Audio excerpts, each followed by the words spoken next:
بات چیت بھی نہیں ہو سکتی، لیکن اس کے لیے جیسا میں نے کہا کہ سب سے پہلی کنڈیشن یہی ہے کہ خان صاحب سے ملاقات ہو۔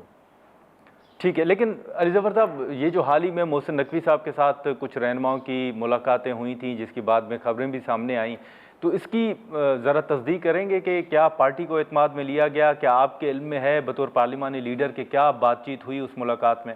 اصل میں مجھے تو اس کا خبر ہی ہے، مجھے کوئی علم نہیں ہے کہ کیا بات چیت ہوئی یا کیا بات چیت نہیں ہوئی یا کس لیول پہ بات چیت ہوئی۔ مجھے اتنا ضرور پتا ہے اور اس کا تو میں آئی وٹنس ہوں کہ کچھ بات چیت ہوئی تھی جب یہ خان صاحب کو ہسپتال لے کے جانے کی بات ہوئی تھی، اور اس پہ ایک طرح سے بیرسٹر گوہر صاحب اور علامہ ناصر صاحب کی ایک آپشن بن رہی تھی کہ وہ شاید مل سکیں ان سے ہسپتال میں، کیونکہ بڑی اس وقت کرائسس تھا۔ اس بات چیت کا تو مجھے معلوم ہے، لیکن اس کے علاوہ اگر کوئی بات چیت ہوئی ہے، کوئی ڈائلاگ ہوا ہے، تو وہ میرے علم میں نہیں۔ اچھا، لیکن سر ساتھ میں آپ نے دیکھا ہوگا کہ حال ہی میں بیرسٹر گوہر صاحب نے کہا کہ 35 ہفتوں سے خان صاحب کے ساتھ ملاقاتوں پر پابندی ہے۔ آپ نہیں سمجھتے کہ یہ ایک بڑا عرصہ ہے، اور ساتھ ہی اس پورے عرصے کے دوران آپ کو پی ٹی آئی کی حکمت عملی کیا نظر آئی ہے؟ ہم نے کوشش کی ہے کہ ہم جو ملاقات نہیں ہو رہی، ہم ہائی کورٹ میں بھی پٹیشن کریں، ہم سپریم کورٹ میں بھی پٹیشن کریں، بلکہ پچھلے ہفتے تو جو میری پٹیشن تھی وہ اس کی سماعت بھی ہوئی اور عدالت نے کنٹیمپٹ کے نوٹسز بھی دیے اور حکومت کو بلایا بھی ہے کہ آپ آ کے اس کا جواب دیں۔ کچھ پٹیشنیں فائل کی ہوئی ہیں، سینیٹرز کی طرف سے کی ہیں، ایم این ایز کی طرف سے کی ہیں، لیکن ابھی تک اس میں کسی طرح لیگل بیٹل میں، لیگل جنگ میں کوئی ہماری پیش رفت ایسی نہیں ہوئی جو میں کہہ سکوں کہ یہ معاملہ حل ہو سکتا ہے۔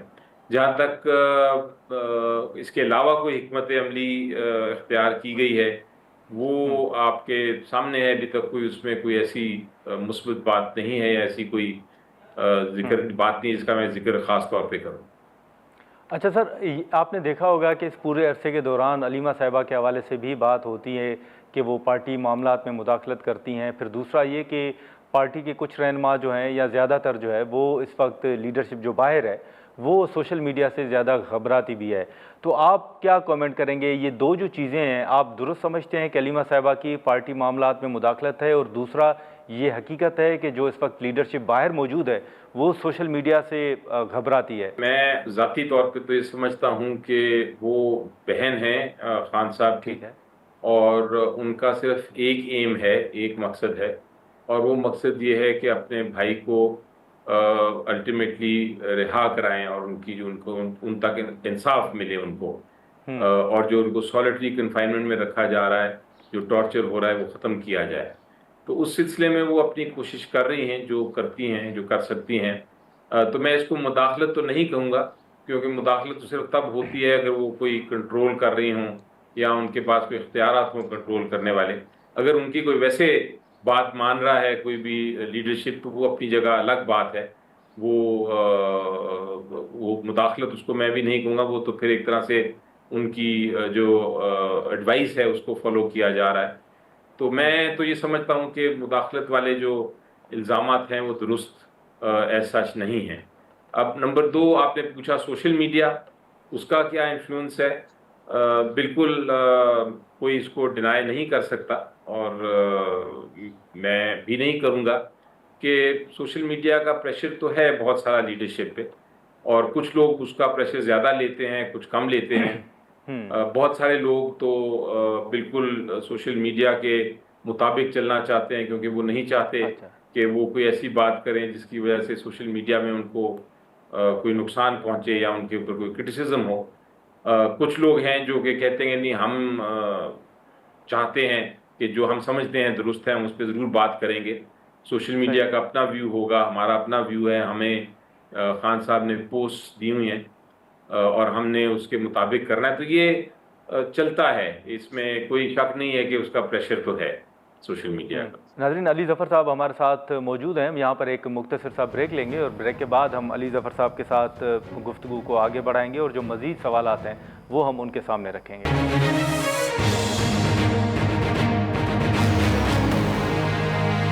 بھی بتائیے گا کہ یہ جو حال ہی میں شفیع جان صاحب نے بھی کہا کہ کچھ ایم پی ایز ہیں ان کا رابطہ نہیں ہے پارٹی کے ساتھ، ڈے ون سے جو کچھ اختلافات اور دھڑے بندی کے حوالے سے چیزیں سامنے آ رہی تھی، اب آپ سمجھتے ہیں کہ واقعی یہ باتیں درست ہیں اور ایم پی ایز کا جو رابطہ نہیں ہے اس کی وجوہات آپ کیا سمجھتے ہیں؟ اختلافات تو ہر پولیٹیکل پارٹی میں ہوتے ہیں، اور اس کی وجہ یہ ہے کہ پولیٹیکل پارٹی کوئی ریجیمنٹ نہیں ہوتی یا کوئی اس کے اوپر کوئی پابندی نہیں ہوتی. اس کے اندر لوگ جو ہیں وہ والنٹریلی آتے ہیں، اور والنٹریلی آ کے وہ اپنی مرضی سے جوائن کرتے ہیں.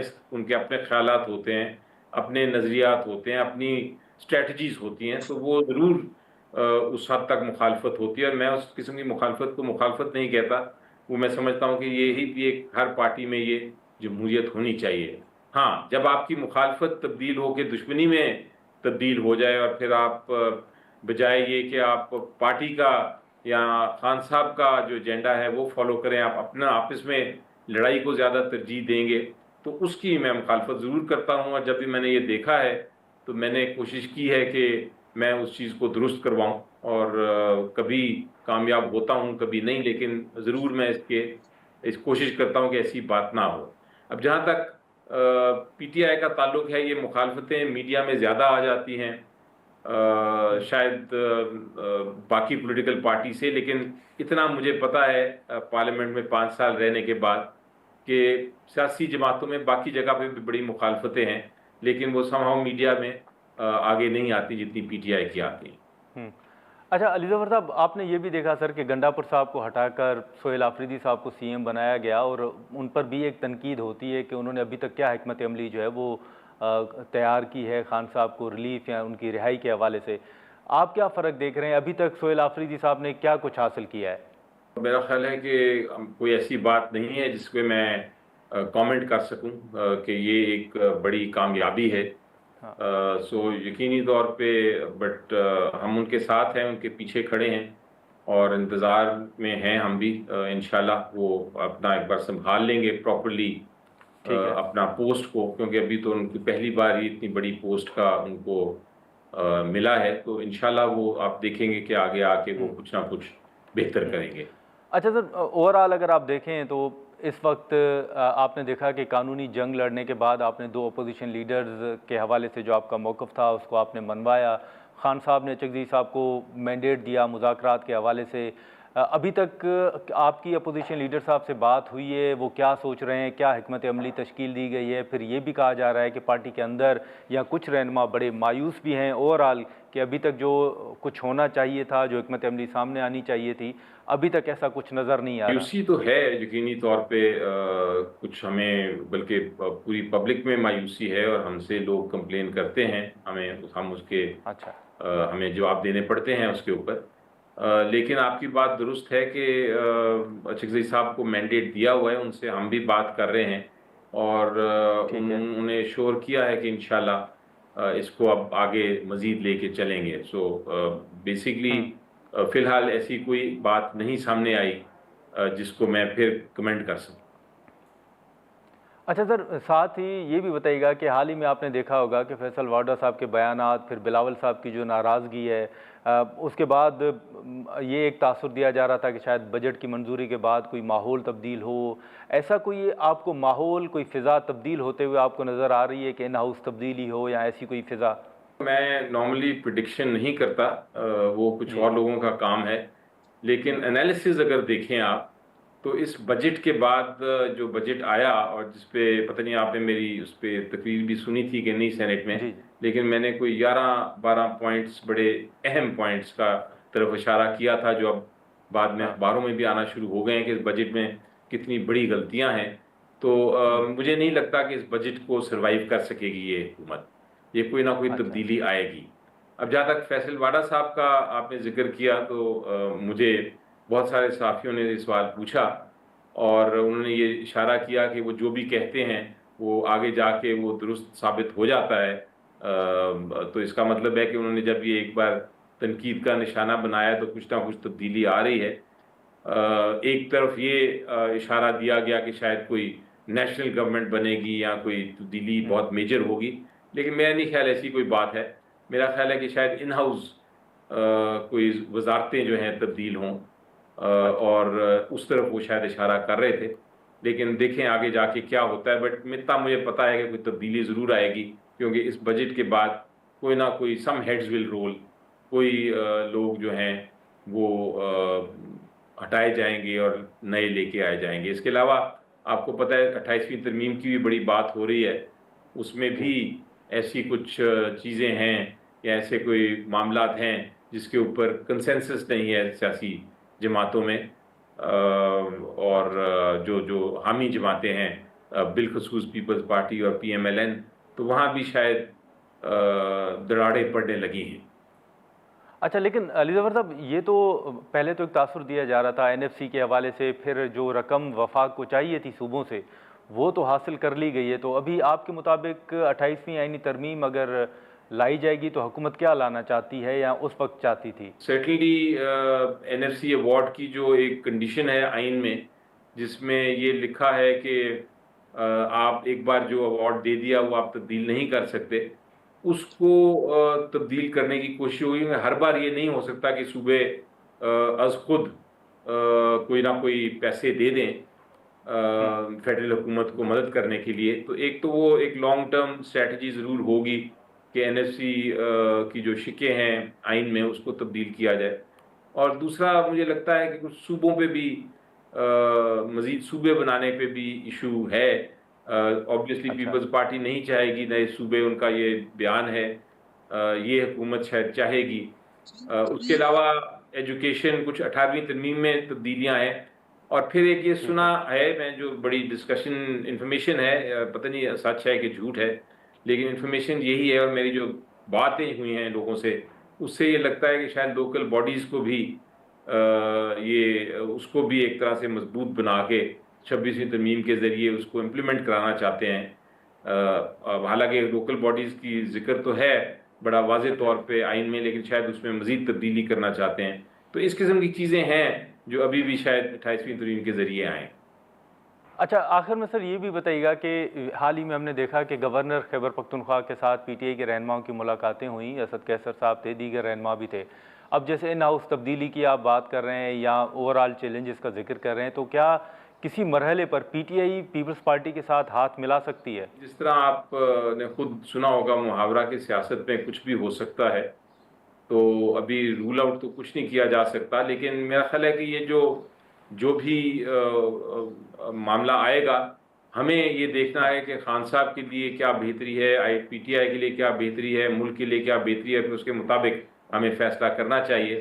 ہر چیز کو ہم نے ریجیکٹ بھی نہیں کرنا، یہ بھی اچھی ایک حکمت عملی نہیں ہوتی. آپ نے رستے نکالنے ہیں اور دیکھنا ہے کہ آپ کی ایڈوانٹیج کیا ہے. سیاست میں یہی ہوتا ہے. تو ابھی ہمیں چونکہ ایگزیکٹلی پتہ نہیں ہے کہ کیا آنے والا ہے یا کیا لانا چاہتے ہیں، تو میرا خیال ہے کہ جب یہ وقت آئے گا تب ہمیں فیصلہ ضرور کرنا چاہیے سوچ سمجھ کے. چلیں ٹھیک ہے. علی ظفر صاحب بہت شکریہ سر آپ کا، آپ نے وقت نکالا. ناظرین، سینٹ میں پارلیمانی لیڈر سینیٹر علی ظفر صاحب کی گفتگو آپ نے سنی.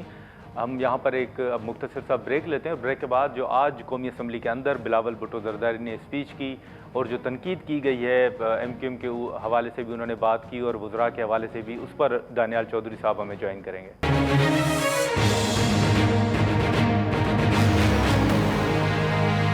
پروگرام میں ایک بار پھر خوش آمدید. ناظرین، سینٹ میں پارلیمانی لیڈر بیرسٹر علی ظفر صاحب کی گفتگو آپ نے سنی، جو مذاکرات کے حوالے سے انہوں نے کہا کہ اس وقت نظر نہیں آ رہا کہ PTI مذاکرات کی طرف جا سکتی ہے جب تک خان صاحب کی ہدایات نہیں آتی.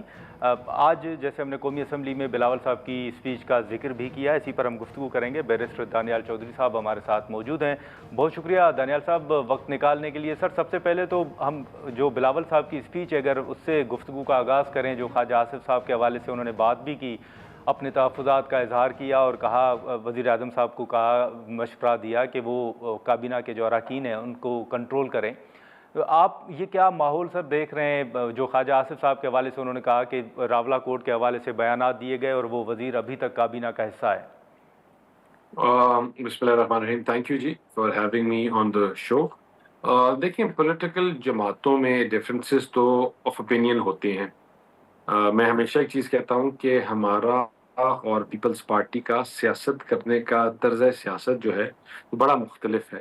لیکن ہم جو اکٹھے بیٹھے ہوئے ہیں وہ اس لیے کہ ہمارا اینڈ گول ایک ہے اور وہ ہے پاکستان میں استحکام آنا، معیشت کو بہتر کرنا اور جو انسٹیبلٹی تھی اس کو ختم کرنا. تو وہ ہمارا اکٹھے ہدف ہے. لیکن جو پولیٹیکل نیریٹو ہے، پولیٹیکل نعرہ ہے، پولیٹیکلی ہمارا کام کرنے کا طریقہ ہے، وہ دونوں کا فرق ہے. تو جب ایسے آپ ایک ڈفرینٹ مائنڈ سیٹ کے دو لوگ اکٹھے ہوں تو وہاں ڈفرینس آف اوپینین ہو سکتا ہے، لیکن اٹ از ناٹ دیئر کہ ہم ان کو نیچا دکھانے کی کوشش کر رہے ہیں یا وہ ہمیں نیچا دکھانے کی کوشش کر رہے ہیں. We have two different school of thoughts, اور اگر ڈفرینٹ اسکول آف تھاٹس نہ ہوتے تو پھر ہم مرج کر کے ایک پارٹی ہوتے. کیونکہ ہمارے ڈفرینٹ اسکول آف تھاٹس ہیں، ہم الگ کام کرتے ہیں، اپنی آئیڈینٹیز ہیں، اور پارلیمان میں پاکستانی لوگوں کے لیے ہم اکٹھے بیٹھے ہوئے ہیں. تو یہ ہلکی ہلکی جو ٹھک ٹھک ہے یہ تو پھر لگی رہتی ہے، یہ جمہوریت کا حسن ہے. اچھا لیکن سر انہوں نے ساتھ میں جو ہمیشہ کراچی کے حوالے سے بات ہوتی ہے، آج بلاول صاحب نے اس حوالے سے بھی بات کی اور کہا کہ مسلم لیگ نون جو ہے وہ بلدیاتی الیکشن سے خوف زدہ ہے. ساتھ میں انہوں نے یہ مطالبہ کیا ہے کہ 90 روز کے اندر پورے ملک میں پہلے آپ بلدیاتی الیکشن کروائیں، اس کے بعد پھر اگر آپ آئینی ترمیم کی طرف جاتے ہیں تو آئینی ترمیم سے پہلے مسلم لیگ نون جو ہے وہ ملک میں بلدیاتی الیکشن کروائے. آپ سمجھتے ہیں کہ سر واقعی مسلم لیگ نون کو کچھ تحفظات یا کچھ خدشات ہیں بلدیاتی الیکشن کے حوالے سے؟ دیکھیں، ہمیں کوئی تحفظات یا بلدیاتی الیکشن کے اوپر ہمارے کوئی ریزرویشن نہیں ہے. ہم بیسکلی جو کراچی کے لوگ ہیں اور ان کی جماعت کے سینئر لوگ ہیں، ہم جب بار بار اس چیز کو اجاگر کرتے ہیں تو اس لیے کرتے ہیں کہ جب ہم ان ساروں کی حالت دیکھتے ہیں، کسی کا کمر کا درد نکلا ہوا ہے، کسی کا بازو کا، ان کی روڈز انفراسٹرکچر کا برا حال ہے، تو ہم ان کی بھلائی کے لیے بات کرتے ہیں، نہ کہ کوئی خرابی کرنے کے لیے. تو اگر ایک اچھا نظام آ جائے تو اچھی بات ہے کہ لوگوں کی رہنمائی ہوگی اور وہاں لوگوں کی آواز بن سکیں گے. جو لائٹوں کا شہر تھا وہ واپس لائٹوں کا شہر بنے، اور اس میں جو چیزیں خراب تر خراب ہو رہی ہیں وہ نہ ہوں. لیکن سر دانیال صاحب وہ تو یہ بھی کہہ رہے ہیں نا کہ کراچی پر تنقید ہوتی ہے تو چلیں وہاں تو کوئی نظام بھی ہے، پنجاب کے اندر تو بلدیاتی نہ الیکشن ہوئے ہیں نہ کوئی سسٹم ہے. تو ہم جب امینڈمنٹس کی بات کرتے ہیں تو ہم اس لیے بات کرتے ہیں کہ آپ کے آئین میں تعین ہو جائے بلدیاتی نظام کا ٹائم فریم، اس کے پیسے کو ٹرکل ڈاؤن کرنا، وہ این ایف سی میں پیسہ کیسے نیچے تک پہنچے گا، اس کا میکنزم کیسا ہوگا، اس کا طریقہ کار کیا ہوگا، ان کو پیسے کہاں سے آئیں گے، ان کی تو یہ تمام چیزیں جو ہیں جن میں کلیئرٹی چاہیے. ہم جب امینڈمنٹ اور ان کی بات کرتے ہیں تو ہم کرتے اس لیے ہیں کہ عوام کے جو نمائندے ہیں جو گراس روٹ لیول سے اٹھ کے ان کی ریپرزنٹیشن کریں گے، ایک تو ان کو اپنی پاورز کا پتہ ہو، دوسرا پاور کے ساتھ جو بہت امپورٹنٹ ہے وہ ہے ترقیاتی کام. تو ڈیولوشن اور ڈیلیگیشن آف پاور جو ہے یہ دو کانسیپٹ ہیں جو 18ویں ترمیم کے حسن تھے. تو اگر یہ دونوں چیزیں لیک کرتی ہیں تو کوئی فلا ہے، اور اس فلا کو ریکٹیفائی کرنے کے لیے ہم جو سجیشنز دے رہے ہیں ان سے بہتری آئے گی نہ کہ خرابی. تو اس کے اوپر کوئی اتنا دل پہ لینے کی بات نہیں ہے.